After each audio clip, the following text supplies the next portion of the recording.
Nous avions parlé de l'obscurité des libellés et nous voulons parler, dans ce qui suit, de l'impossibilité d'imputabilité et de la mauvaise direction. Nous allons revenir à ce qu'ils sont en train de dire. Par exemple, au niveau de quoi? De l'obscurité des libellés, on a parlé des concessions. Oui, nous comprenons qu'ils sont en train de soulever ces genres d'exceptions parce qu'ils n'ont pas compulsé nos pièces. Dans nos pièces, il y a tout. Le ministère public près le tribunal de paix de Kinshasa-Lemba et les parties citantes Nzazi, Ndjou Jean Bonheur, Adric Moussouni Odov, Nsuele Pierre, Makumbelo Michel, Ndoka, Ngaïngaï Jérémy, Ibanda, Mantala Félicien et Makengi Kamba fils poursuivent le cité Emmanuel Kayamba Moussaputa pour violation de domicile et destruction méchante. Les faits remontent au 10 juillet 2023. Selon les avocats des parties citantes, leurs clients seraient propriétaires des concessions situées dans le quartier Ngamapa, dans la commune de Lantsele. Ils soutiennent que le cité Emmanuel Kayamba Moussaputa aurait investi le site où se trouvent les dites concessions avec une forte délégation des policiers et militaires pour procéder à une opération de morcellement et de bornage des concessions sans titre ni droit. Les avocats des parties citantes soutiennent que le cité aurait détruit les arbres et bâtisses qui se trouvaient dans les dites concessions. Les avocats de la partie cité, Emmanuel Kayamba, soulèvent quelques moyens, entre autres l'obscurité du libellé, la mauvaise direction et l'impossibilité d'imputabilité. Nous avions parlé de l'obscurité des libellés et nous voulons parler, dans ce qui suit, de l'impossibilité d'imputabilité et de la mauvaise direction. Je n'ai fait que de prémices qui résident dans 3 actes. Les 2 premiers actes sont les arrêtés et le 3e acte est la réquisition à experts du ministère. Je suis en train d'atterrir. Ça ne peut pas créer la panique de l'autre côté. Il n'y a pas de panique. Maître, ne réagissez pas comme ça. Alors, nous étions en train de dire que le ministère public qui instruit la plainte de M. Kayamba contre le citant d'aujourd'hui et les sœurs missionnaires de précieux sang. Dans sa plainte, Kayamba a indiqué qu'il avait, comme le disent les arrêtés, 34 hectares. Et dans les 34 hectares, on trouve tombé les autres. Non, je suis en train d'atterrir. Et maintenant, le ministère public prend, dans le cadre de l'instruction du dossier, une réquisition. Ok, une réquisition. Et cette réquisition est exécutée par le service de cadastre qui est accompagné de la police. Alors, quel que soit le fait, c'est ça le préalable. Comment le tribunal ou comment le ministère public pourra-t-il voir sa main être forcée et soutenir une citation directe contre son propre acte? C'est ça qui dit que pour le fait que la citation directe est subséquente à la présence de ceux qui sont requis par le ministère public, M. Kayamba, qu'il ait été dans sa concession ou pas, ne peut pas y répondre. Si, alors c'est là où j'introduis le 3e préalable, qui dit que dans cette impossibilité d'imputer le fait à Kayamba, la citation directe fait défaut sur la direction de l'action.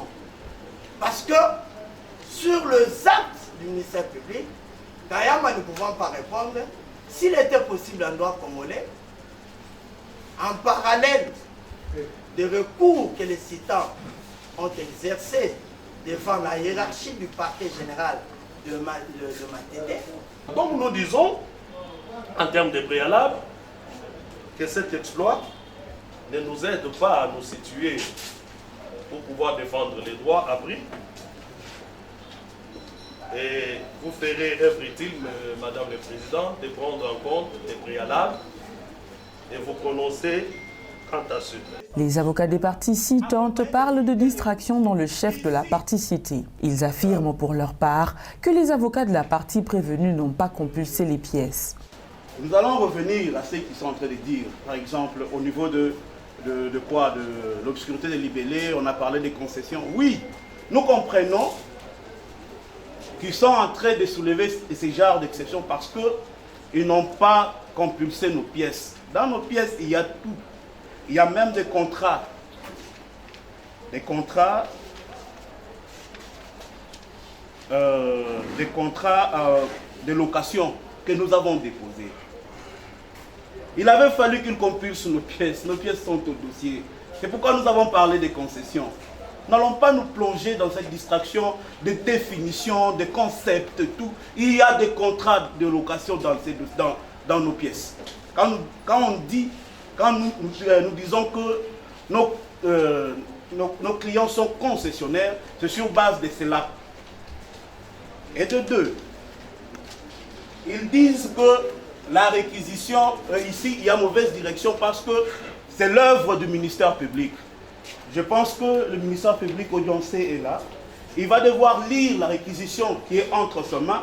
Il va comprendre que cette réquisition-là est limitée à une personne, une entité, la congrégation des sœurs. Que le tribunal qui vous a précédé avait décidé de la descente. Parce qu'ils vous disent que la concession se trouve dans un autre quartier, mais quand même les agents du parquet sont venus opérer. Au début de leur speech, ils disent non, la réquisition a été exécutée suite à un arrêté ministériel. Est-ce que cet arrêté ministériel, est-ce que cette réquisition concernait-elle les parties citantes qui ont amené M. Manuel Kayamba par devant vous? Et aussi, M. Manuel Kayamba, par la bouche de ses avocats, dit qu'il serait propriétaire de 34 hectares.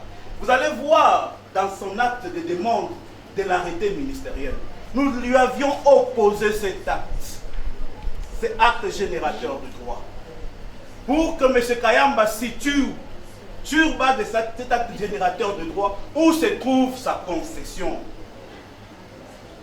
Il était en difficulté parce que la demande de l'arrêté a pour soubassement l'acte de cession et de vente de terrain. Le ministère public, dans son avis, demande au tribunal de dire les moyens soulevés par les avocats de la partie citée, recevables mais non fondés. Le ministère public soulève quant à lui le moyen de défaut de qualité dans le chef de la partie citante et demande au tribunal de le dire fondé. Donc cet élément ne peut pas influencer votre tribunal à considérer que la partie Kayamba ne comprend pas le contour des faits lui reprochés. Et le terme aussi utilisé, propriétaire et concessionnaire, cela n'entraîne pas l'impossibilité pour la partie Kayamba de découvrir pourquoi il est attrait au prétoire. Vous allez donc recevoir ces moyens tirés de l'obscurité des libellés, mais le déclarer dénoué de tout fondement juridique. Si aujourd'hui je donne mon avis ou mes réquisitions par rapport aux moyens, au préalable, c'est puisque le tribunal a accordé la parole aux parties pour plaider sur le préalable. En ce qui concerne le deuxième moyen, tiré de l'impossibilité d'imputabilité, nous disons tout simplement que ce moyen est irrélévant, d'autant plus que c'est un moyen qui aborde déjà le fond. Lorsque vous parlez de la non-imputabilité des faits, il s'avère que l'analyse est déjà faite et qu'il s'est avéré que les faits devaient être imputés à X, mais malheureusement, ils sont imputés à Y. Et cela ne peut être vérifié ou valable qu'après vérification ou analyse juridique. Donc vous allez également recevoir ces moyens, mais les déclarer aussi infondés. Mais dans le cas sous examen, ce n'est pas notre action, c'est une action qui a été initiée par la partie citante qui devait se munir bien avant de toutes les armes possibles pour éviter que le ministère public vienne lui prêter le béguille. Et c'est une raison de plus qui me pousse à considérer que ici l'article 69 ne sera pas d'application. Donc, les défauts de qualité demeurent. Lorsque vous allez vous retirer, vous allez dire tous les moyens ou toutes les exceptions soulevées par la partie citée, recevables, mais dénuées de tout fondement juridique. En conséquence, considérez que le ministère public a soulevé un moyen d'ordre public tiré du défaut de qualité et que vous allez recevoir et dire fondé. Je crois qu'en faisant cela, lorsque vous allez prendre cela en délibéré et répondre aux parties, vous aurez rendu la meilleure de justice. Après avoir entendu les deux parties et l'avis du ministère public, le tribunal clôt le débat et prend les exceptions en délibéré pour se prononcer par un jugement avant dire droit dans le délai de la loi.